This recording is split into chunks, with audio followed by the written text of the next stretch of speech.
Mr. President. Leader. Mr. President, 24 years ago, on a bright September day, whose blue sky I still remember, terrorists hijacked 4 planes and flew 3 of them into the Twin Towers of New York City and into the Pentagon. The 4th plane, possibly headed for this building, was brought down in a field in Pennsylvania after heroic passengers rose up to stop the terrorists. No one who lived through that day will ever forget the shock, the terror, and the tremendous wave of resolve. We saw the worst of which humanity is capable in the attacks, but we saw the very best of America in the aftermath.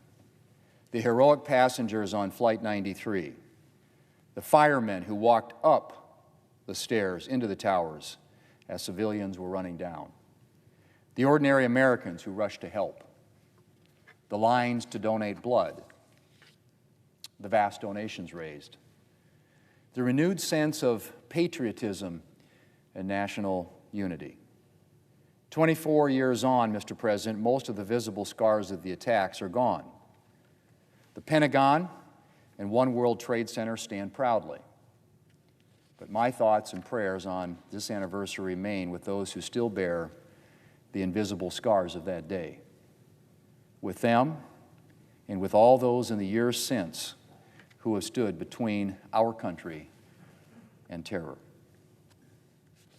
Mr. President, later today the Senate will move forward on amending the Senate rules to restore the Senate precedent of an en bloc confirmation of presidential nominees. I've spent plenty of time here on the floor explaining why we're having to take this step. The longtime practice of the Senate was expeditious confirmation of presidential nominations, often in blocks, using the procedural mechanism of voice vote or unanimous consent.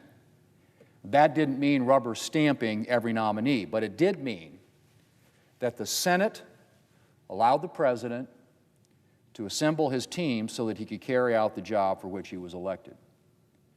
But over the years, Democrats have steadily eroded that bipartisan tradition. First, during President George W. Bush's administration, then dramatically during the first Trump administration, and finally to where we are today. And where we are today is beyond erosion, Mr. President. Democrats have flat out broken the Senate confirmation process.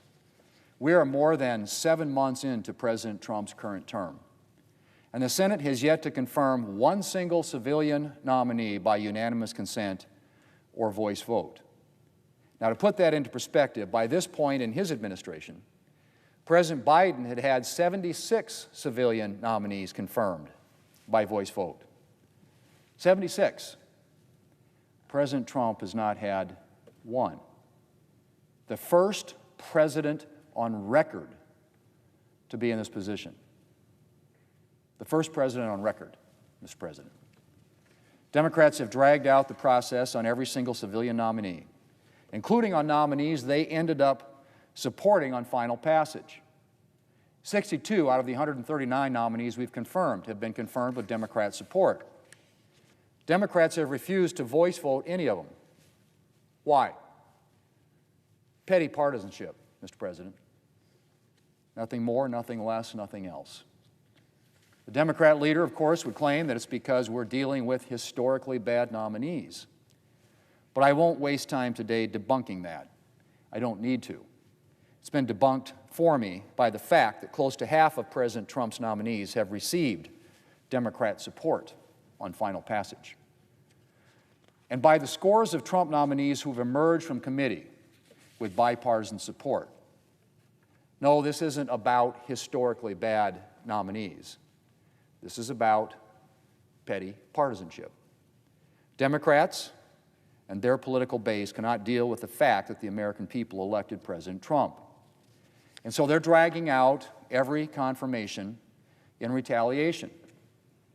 Mr. President, it would be fine if this Democrat temper tantrum didn't affect anyone else. But Democrats' historic obstruction is having serious consequences. In addition to the obvious problem of delays in filling important positions in the administration, having to engage in the time-consuming cloture process on every nominee ties up the Senate floor preventing us from considering important legislation. Advice and consent on presidential nominations is part of our job as senators, but it's not the only part of our job. The Senate is first and foremost a legislative body, but that primary role is getting crowded out by the need to be constantly considering nominations. Now, Mr. President, when I became Majority Leader, I made it clear that one of my priorities was to get the Senate functioning again. And the Senate can't function effectively as a legislative body with the confirmation process in the state that it's in right now. So today, the Senate will move forward on amending the rules to restore the long-standing precedent of confirming presidential nominees expeditiously. It would have been nice not to have to go through this process. I think there are a lot of Democrats who are aware that they've created an untenable situation, and it would have been nice to see them acknowledge that and to move to return to longtime Senate precedent. But despite extended efforts to engage Democrats, we still haven't gotten to a solution to the problem that they created.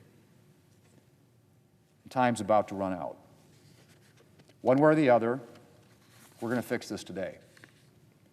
Fix it and restore the longtime Senate precedent of expeditious confirmation and the Senate's role as first and foremost a legislative body. It's not too late for my Democrat colleagues to join us. I invite them to do so. Now, Mr. President, I move to proceed to executive session to consider calendar number 366. The question is on the motion. All those in favor say aye. Aye. Opposed, no. Ayes appear to have it. The ayes do have it. The motion is agreed to. Clerk will report the nomination. Nomination, Federal Reserve System, Stephen Moran of New York to be a member of the Board of Governors. Mr. President, I send a cloture motion to the desk. The clerk will report. Cloture motion, we the undersigned senators, in accordance with the provisions of Rule 22 of the Standing Rules of the Senate, do hereby move to bring to a closed debate on the nomination of Stephen Moran of New York to be a member of the Board of Governors of the Federal Reserve System, signed by 17 senators as follows. Mr. President, I ask consent the reading of the names be waived. The objection. Mr. President, I yield the floor and suggest the absence of a quorum. Clerk, call the roll. Ms. Also Brooks.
Mr. President,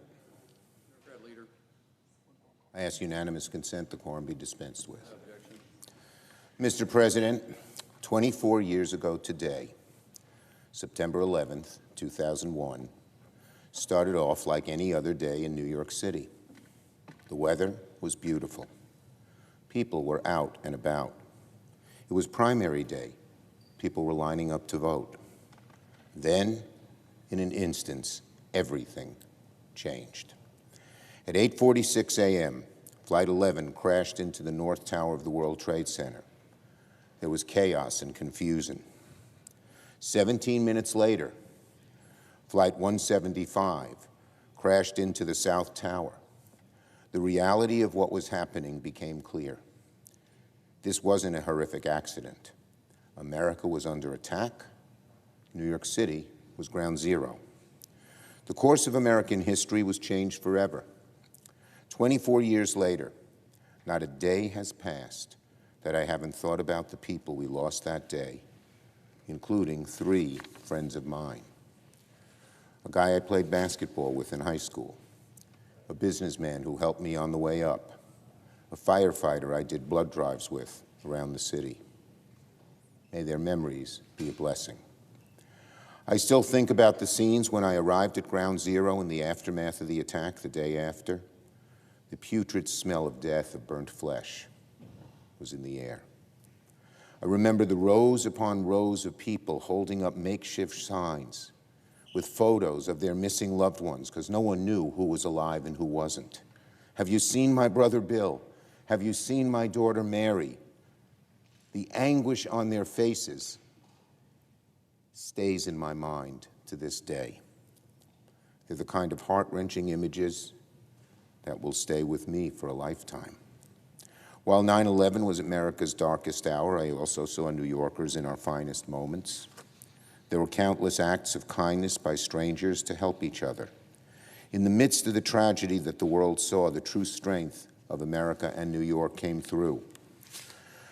The next day, I called on every American to display the flag on their clothes outside their homes as a sign of solidarity. And ever since that day, I wear this flag on my lapel.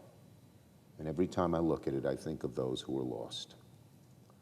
It's a small but constant reminder of our sacred promise, never, never forget. Never forget especially means honoring the countless brave first responders who ran towards danger, not away from it, to save lives. In our darkest hours, these heroes, police officers, firefighters, EMTs, so many others risked their lives, construction workers, to rescue others. Many of the finest first responders became sick because of the toxins in the air. Many were diagnosed with rare, deadly cancer and diseases, and many, far too many, succumbed to their illnesses, including my great friend, Ray Pfeiffer, may he rest in peace. That's why I have fought to secure nearly $1.7 billion for the World Trade Center Health Program, to help sick first responders get the care they need. Sadly, it's been such a struggle to get that money. It has been a difficult few months for many 9/11 first responders and others now sick due to exposures at Ground Zero. Cuts to this program are wrong, immoral, and I have fought in a bipartisan way with fellow Republicans and Democrats to oppose them. I have also fiercely opposed the firing of thousands of HHS staffers who support the World Trade Center Health Program. The heroes who rush to their towers, the families who've lost loved ones and have sick loved ones don't deserve this kind of chaos, uncertainty, and uncaringness. They don't deserve to have their treatment put on hold because of a backlog or because of disorganization. And I repeat, this is not a Democratic or Republican issue. Taking care of 9/11 families is an American issue to its core. One of the best ways to never forget is ensuring the World Center Trade Program is fully funded, is fully staffed, is fully operational. So may God bless the memories of those who perished on 9/11. May God bless all of our first responders and their families. And now, in memory of the 2,977 people killed on September 11th, in honor of their families and in honor of all those who've sacrificed since then to keep our country safe, I ask unanimous consent that the Senate observe a minute of silence in honor of those who died on 9/11. The Senate will absorb a moment of silence.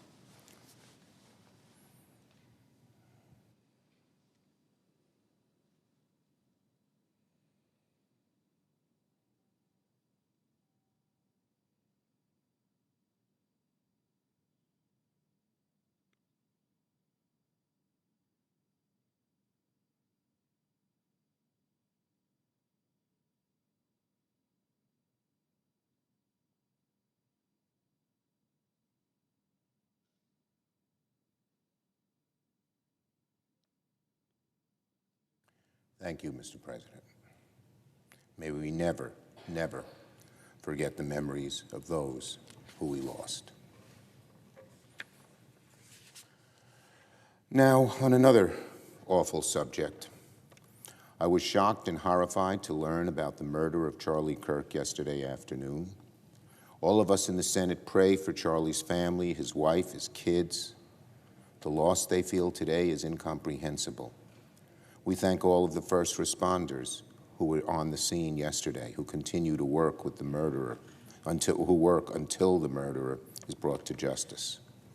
We also pray for all those hurt yesterday in another act of senseless gun violence in Evergreen High School in Colorado, where 2 students were critically injured at the hands of a lone gunman. We pray for their recovery. And these tragedies are a constant reminder to all of us the immense destruction of gun violence and of inaction. Now, no matter your political views, yesterday's attack was heinous, cowardly, and ought to make everyone sick to their stomachs.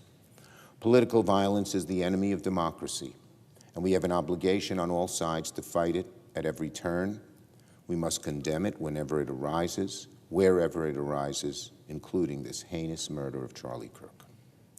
But also the political motivated shootings of House members at a baseball practice, and the politically motivated murders of Melissa Hortman and her husband earlier this year in Minnesota, as well as the attacks on former Speaker Pelosi and her husband, and the murder of business executives and the storming of the U.S. Capitol, and so many other incidents of politically motivated barbarity.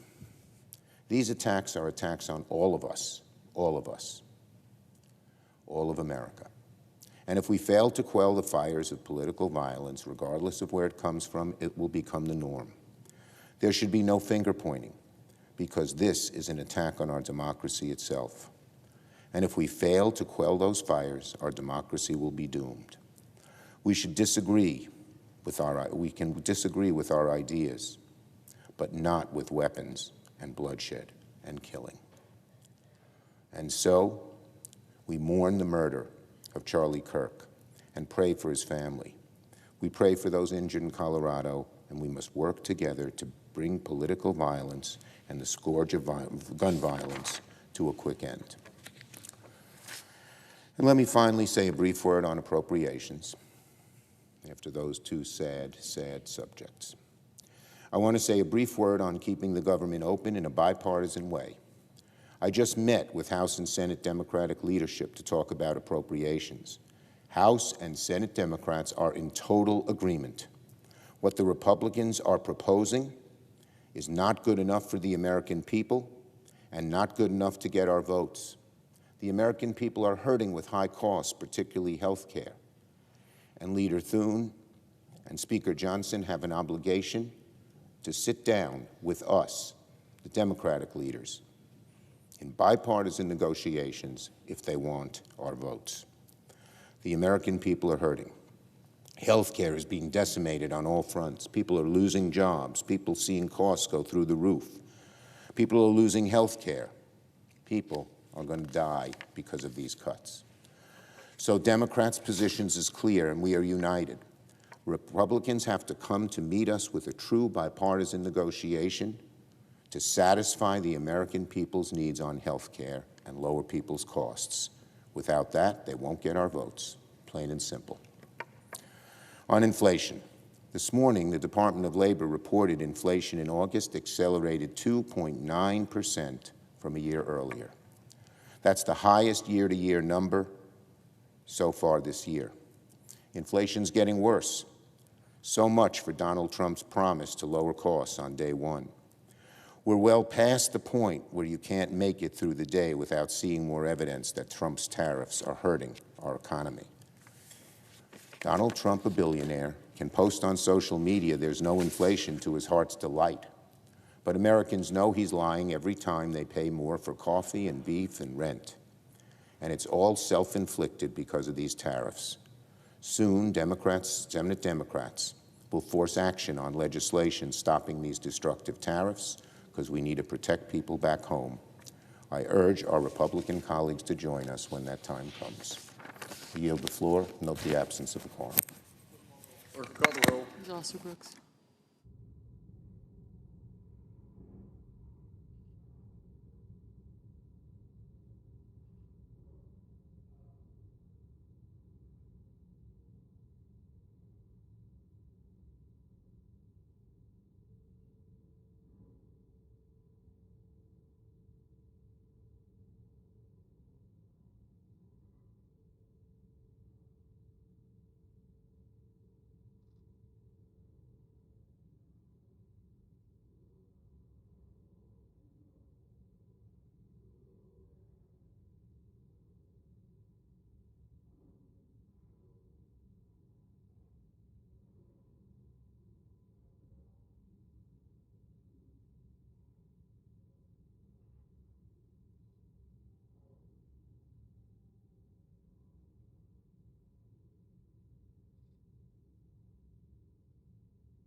Mr. President, Majority Whip, I ask unanimous consent that the quorum call be vitiated. without objection. Mr. President, I'd like to begin today by addressing the tragic event that occurred yesterday.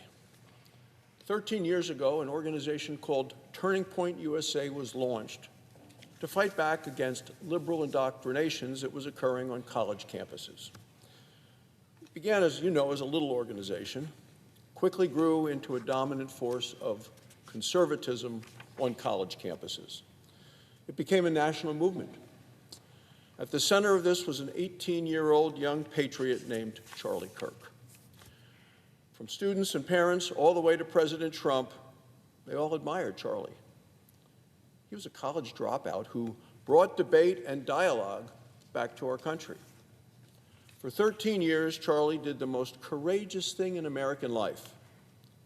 He expressed his beliefs with an open heart. Yes, Charlie had strong political views, and he never feared having those views questioned by anyone on any topic. In fact, as you know, Mr. President, he welcomed it. Well, the name of yesterday's event was, quote, "Prove Me Wrong."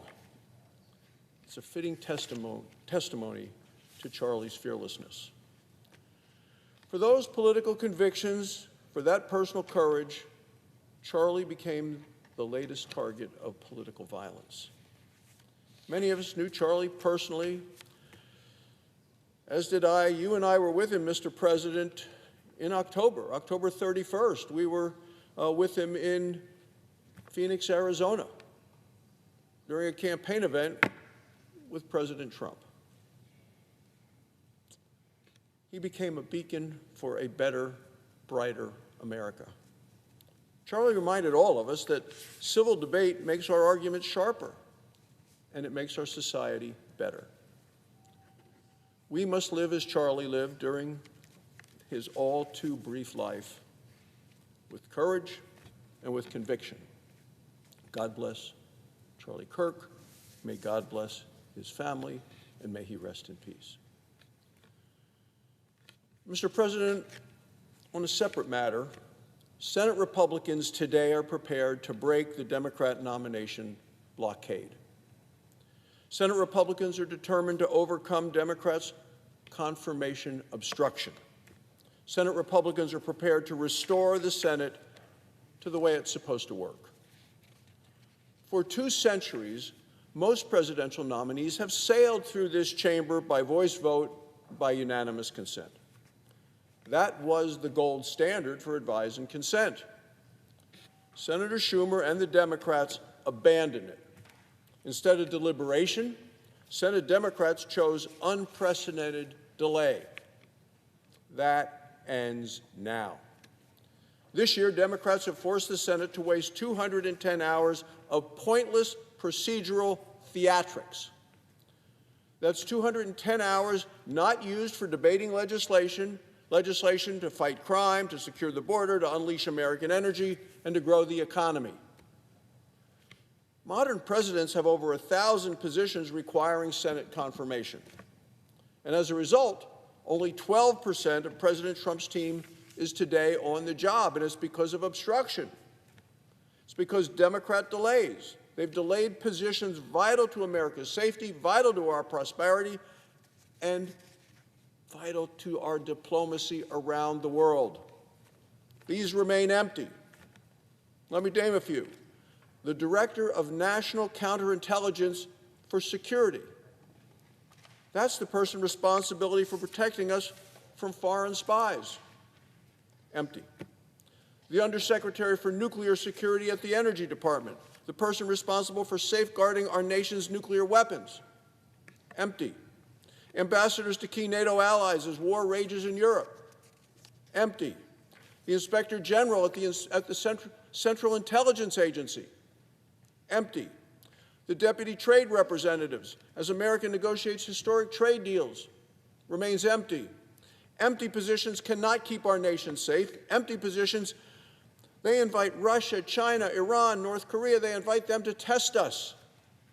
But that's what the Democrats have brought this country. This is unquestionable, undeniable, irrefutable, inescapable facts are that this Democrat obstruction makes America less safe. That's where we are today. Let me point out what makes Democrat obstruction even more disgraceful.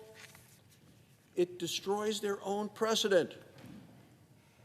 May of 2001, 32 nominees from President George W. Bush were confirmed in a single group. A few months later, 54 more confirmed in the same way. February of 2010, for President Barack Obama, 77 nominees confirmed exactly the same way. 2017, President Trump is then in the office, 65 nominees confirmed on a single day. So what have we seen? Republican presidents, Democrat presidents, all with nominees confirmed in the same way.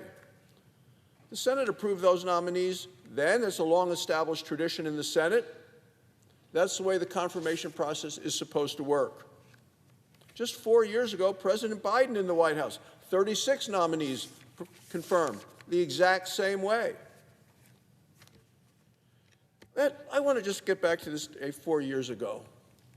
36 nominees confirmed by President Biden. Who personally came to this Senate floor that day to ask for that unanimous consent? Well, it was the current Minority Leader, Chuck Schumer. He's the one that made the motion. He's the one that sought unanimous consent. And of course, we agreed, and it was done that way.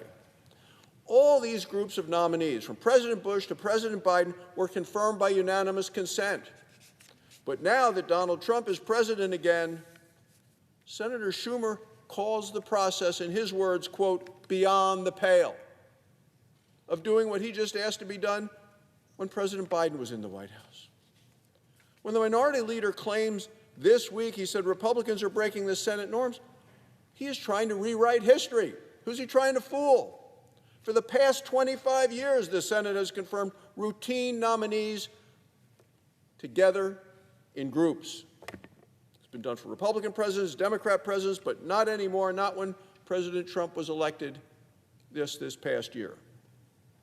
Democrats are now trying to deny President Trump the team he needs in place and on the job to govern this nation.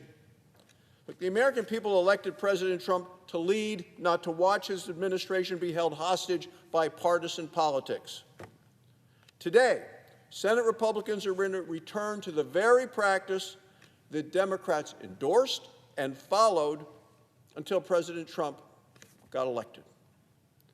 Let me remind the colleagues of that practice so they don't say, well, they're going to speed things along. Look, every committee hearing and markup will still happen. Every FBI background check will still happen. Every ethics review will still happen.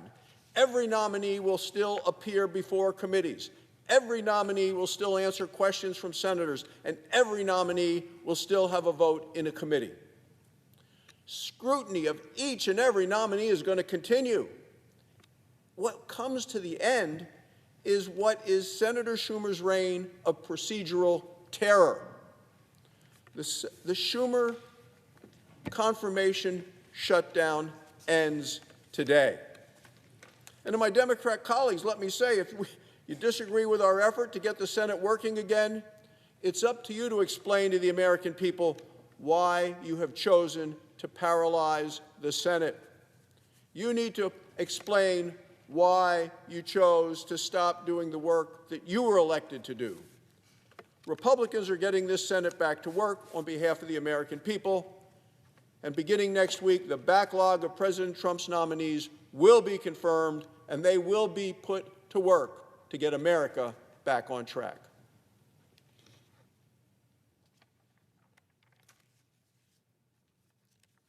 Mr. President, I ask unanimous consent to waive the mandatory quorum call with respect to Executive Calendar Number 1, S-Res 377.